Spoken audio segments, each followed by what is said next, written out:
reason why people don't eat with your hands is because your food is not delicious. Look at me. Look at me.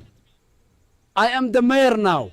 Yep, Greece has declared migrant crisis on invasion. Greece declares migrant crisis and invasion, suspends asylum claims, and detains all new arrivals.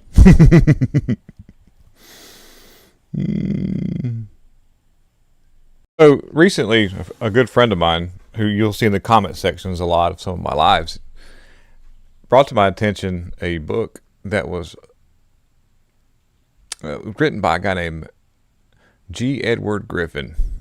He has a Twitter site at Edward Griffin. You can see this right here. And the book is called The Creature from Jekyll Island, which is based in, I think, what was it, Georgia, something like that. That's, this good friend of mine, you'll recognize him. We did a live a while back, and we need to do more of these. Hopefully he comes up here one day, and we'll get into this a little bit deeper.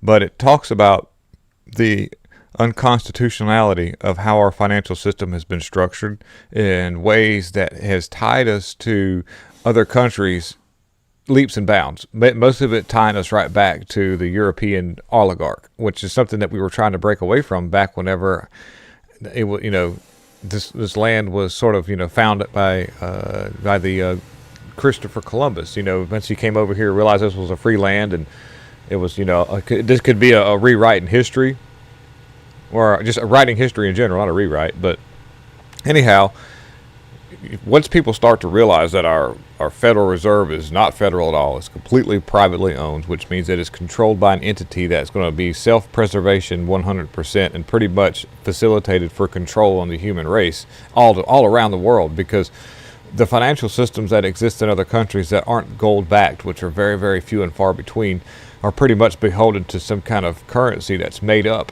and it's all based off of a system that's just blood, sweat, and tears. And that actually ties us, if I'm not mistaken, for some of the things that I've done a little bit of research in over the years. I'm not very well versed on all this stuff because I'm not a financial guy, but a lot of it ties us right back to our social security number, which was based on that for a financial purpose. That's why we have a social security number, for a financial part, and it ended up exploiting some of that database so that they could facilitate other monitoring systems like medical and criminal and different things like that. And also that too would, with our social security system, will be able for the government to understand our family tree all the way up and down, which then was facilitated to a form of eugenics. Lo and behold, now, fast forward to the year 2021, not to get off subject, but our new Social Security number, not for everybody, but the ones that have accepted and decided not to have any more rights, would be the ones who accepted the Fauci jabs. And you were given a whole new Social Security number with an ID card as it identified all of the different booster shots and some of the things that you've taken, which puts you in a whole new study group, which links doctors to be able to facilitate another form of eugenic study. And that'll be your new Social Security number. And if it all goes right for the global elitists, that will merge as one and then be part of a digital ID system. So anyhow, the Creature from Jekyll Island, it's a book that was written, and it was by Edward Griffin, and maybe, I haven't read the book, so, jump ahead of me and try to read some of this book. I got ADD, so we're going to have to get it on tape. Hope for the best. But, you've got this little short video that I want to show you and I've seen some of this guy's content, and some of it's spot on, some of it's a little bit Q-ish. So, but this is pretty spot on. So I'll separate the good from the bad. So maybe, hopefully, there is legitimacy behind this. But watch this. One day, the Federal Reserve will cease to exist, and federal income tax will be unconstitutional once again. Not because of conspiracy, but because these systems were never built on the consent of the governed. And what is built without the people eventually falls by them. In 1913, while Americans were distracted by the holidays, two quiet decisions rewrote the American Republic. The 16th Amendment gave Washington the power to tax your income, and the Federal Reserve Act gave a private banking cartel control over your money. Neither had the consent of the people, and both redefined the relationship between citizen and state. Before 1913, a federal income tax was unconstitutional by design. The founders understood that when government can tax your labor directly, it can control your life. That protection, written into the Constitution, was torn away. And the Federal Reserve, born in secret, at Jekyll Island, drafted by bankers, passed in the dark, a private institution cloaked in public power, beyond elections, beyond accountability. Economist Milton Friedman said it best, "No institution in the U.S. has such a high public standing and such poor record of performance." Let's review that record. The Fed doubled prices during World War I, helped spark the recession of 1929, then turned it into the Great Depression.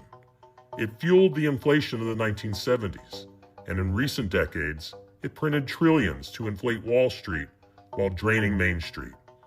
You didn't vote for this. You never gave your consent. This isn't what the founders envisioned, and it is not what the future demands. Well, I have long been in favor of abolishing it. I think there is no institution in the United States that has such a high public standing and such a poor record of performance. On the whole, it has a very poor record. It's done far more harm than good. My friends, we are all anonymous. And with the 250th anniversary of our republic upon us, it is time we, the people, restore what was promised in 1776.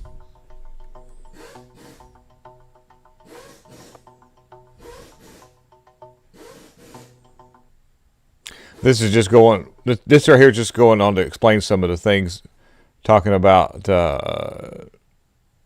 29 crash and depression, 1970 inflation, Wall Street bailouts. And at World War II, Fed expanded money supply caused major inflation. And then, because if you flood the market with something, that's what happens. Fed mismanagement contributed to stagflation. 2008 and COVID era, Fed printed trillions, largely benefiting asset holders and banks, but not you at all. I'm just reading some of the stuff. And so a quickie lesson about how this all works. We were at a point where we were growing at an extremely rapid pace. Whenever this huge thing happened in 29, and a bunch of we've had so many grassroots banks that just deteriorated and fell off the map. And in the process, especially during the 20s, whenever farming was becoming more commercial to feed our country and when food wasn't being exported yet, a lot of farmers lost out big. They lost all their savings, they lost their homes, they lost their equipment that they bought. But strange things occurred during that. Did they lose their debt? No. They still owed everything that they lost. Everything they gained, they lost. But for some reason, the debt that they owed still existed. And that's to me was a sign that we were headed for a situation of control and debacle at the same time, which is, typically, just to give you an idea of how leaders work. Leaders work in a way, a good leader is not there to control you. A good leader is there to enhance your life and provide you with more stability and the knowledge to move forward and become more independent so that you don't have to be led. These leaders we operate under now are basically leading under the form of control and tyranny, where they want to make sure that they dictate everything in your life. And the financial system will be a way to do such, because once they finally implement digital currency, because everything's been a stair-step for them and moving along with technology, then they can sort of, and the social credit score will definitely reflect how you operate, whether or not they don't have to put you in a prison. They don't have to put chains around your neck or around your waist or anything. All they've got to do is just dictate how your money is spent, and you will put yourself in that prison through a form of technocracy. Social credit scores, closed circuit televisions, and cameras that monitor every move, algorithms that are geared towards destruction, and then not to mention being able to depopulate you through ways of all the medical nightmares that they'll put you through, just so that you'll have a social credit score so you can exist a little bit. That's how the leaders want to operate now. By the way, leaders, they want power because they don't have it.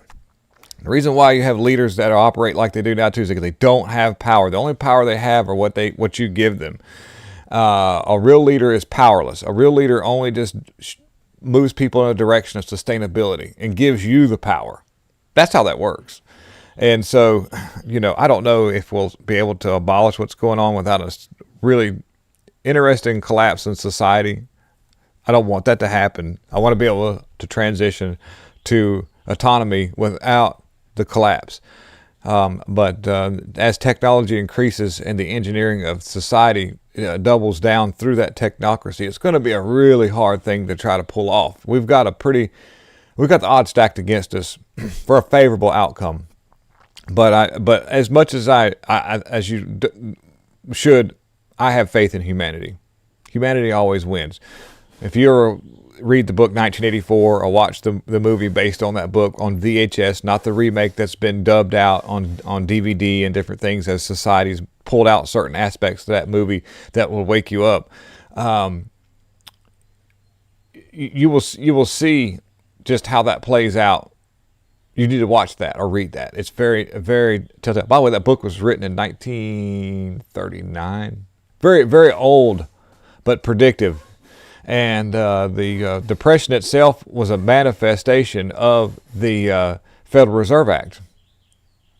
Pretty interesting how that worked out. Was it because they didn't understand how to operate the Federal Reserve System, or did they already work on this for so long they knew exactly what switches to pull to create this debacle, to give people all of this like terrible way of living and tyranny, so they would accept the next best thing, which that's what happened as we came out of the Depression, through the military-industrial complex and the wars that existed from there on to 1948. Here you had Hitler, you had the Holocaust, you had all kind of stuff that happened that pulled us out of that, and we accepted it because we seen how it helped, and so there was a large generation back then that were like they were support the war.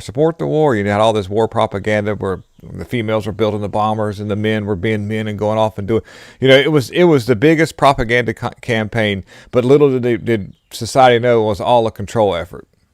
And a division tactic after that, because all the receipts they got out of doing the harm to Jewish people gave Jewish people the empowerment of hatred, and rightly so to a certain extent. That's a whole other video. But yeah, there's so much to unpack when it comes to the actual debacle behind the Federal Reserve Act that took place without the United States consent, 100%. Now I'll show you another thing that with our fake financial system. Louisiana Medicaid millionaire bought a Lamborghini while claiming government benefits for years. That happened.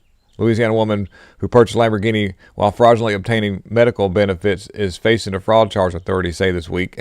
This lady here. Yeah, you bought that. Everybody, we bought that. That's pretty. And she's smiling about it.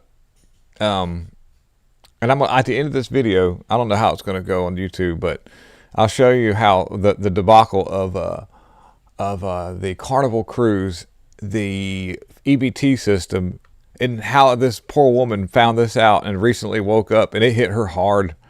Another financial debacle and why our monetary system is all fake. The golden toilet secrets. Ukrainian sources allege anti-corruption wiretaps recorded Zelensky's shady deals and his friend and treasurer Mendik's golden bathroom. So this dude got a golden toilet. All the money that we were sending to Ukraine not being accounted for because they were sending pallets of cash like they did to the Iranians that started ISIS by Obama. As I think it was John Kennedy or was it Ron Paul or whatever, one of those politicians were like, look, we'd be glad to send this money to Ukraine, but we want to have oversight. And I knew. No. I was like, oh crap. I think that was in 2022 that happened. They turned that down quickly because everybody was getting money. Your money. Fake money. But it gave them power. Yeah. And then, by the way, the leaks of... So in case you didn't know, there was the new Spikevax was approved for kids and they're going to try to force it on your kids. We figured out who actually approved that. And while Kennedy was supposedly on vacation is when this happened. Now, was this strategic and they're just trying to have a fall guy? But I don't know. But we do know that it happened while Kennedy went on vacation. But according to the sources who had intimate knowledge of the details, Heather Flick Mellison, a staunch Trump supporter, was not fired. She didn't have anything to do with it. Everybody thought she did. It was this dude named Vinay Prasad at the Center of Biologics Evaluation and Research, CBER, as allegedly the official who actually approved the spike vaccine for your children earlier this month while everyone was on vacation without telling anyone in the front office. Vinay stepped down on Tuesday at the Food and Drug Administration after he was accused of being a left-wing advocate and by an investigative reporter of the name Laura Loomer. And you can say what you want about her. There's mixed emotions, but she's done a lot of good work, and she's done a lot of weird stuff too. So I guess that works for both sides. But she did get this dude fired, thank goodness. And one other thing too. Yeah, here you go. Here's that minute missing of the Epstein stuff. p.m. The report says someone, probably Noel, carries a bundle of bedding or clothing up the stairs. It's a rare instance the video does catch movement on the stairs, but barely. Let's see that zoomed in and in slow motion again. Several of the video forensic experts we spoke with were skeptical about the report's conclusion and thought that the video could be showing an inmate walking up the stairs. Authorities say this was the last time anyone approached his cell block until his body was discovered the next morning. Again, while the video does not contradict that, experts who viewed the video say the limited field of view makes it impossible to definitively conclude that no one used those stairs in that time period. Beyond. So, just to let you know, there's stairways going up this way and a stairway going up that way. And, of course, up here as well. The way that they set up this block, it looks like it's in an octagon shape. I want to say that there's probably cameras in each one of these rooms. I wouldn't be surprised. There should be. There should be cameras in each one of these rooms. If not, that's weird. But because the way that the doors are set up, you don't have a viewing window. At least these two doors. I don't know what these two doors are. I don't know if they're just storage closets or if they're inmate holding cells. I don't know. I'd like to see more of this cell. I know that I've been to jail. I've been in the misdemeanor block and I've been in the felony block. The misdemeanor block it was just an open area with beds. The felony block had closed cells and then they were allowed out at certain times of the day. But those doors had windows where an officer could actually look inside and make sure that the inmate was in there and and all as well. So I don't know, but I do know that there usually is rounds of officers that would check on you. And I think every 2 hours or so they come through, walking through the jail and checking and just doing I remember this because the doors would go click, click, click, click all night long and wake you up. And as they walk through, eventually get used to it. So that's just the circumstances. That's the minute missing. And there's more to that, too, by the way. So let me get to the video of the woman waking up to the EBT crisis and what's going on with Carnival Cruise, guys. This is epic. This is so crazy. Now, first of all, I just wanted, it was 2012, but I found many like this, even from recently.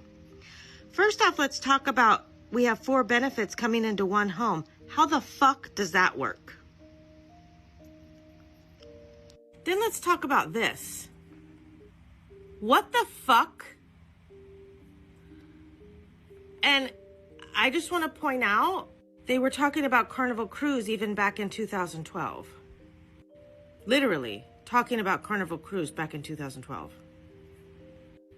Sure, you can pay your EBT at the bar. What the fuck?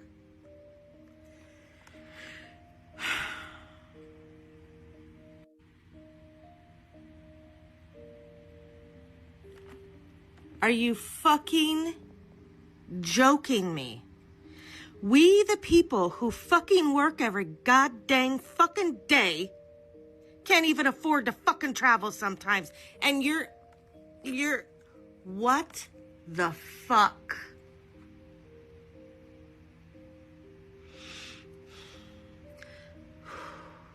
Breathe, you're doing a video. The fact that there's they have all this income come in, extra money, and you can use EBT cards on the cruise ship. It's the financial system debacle.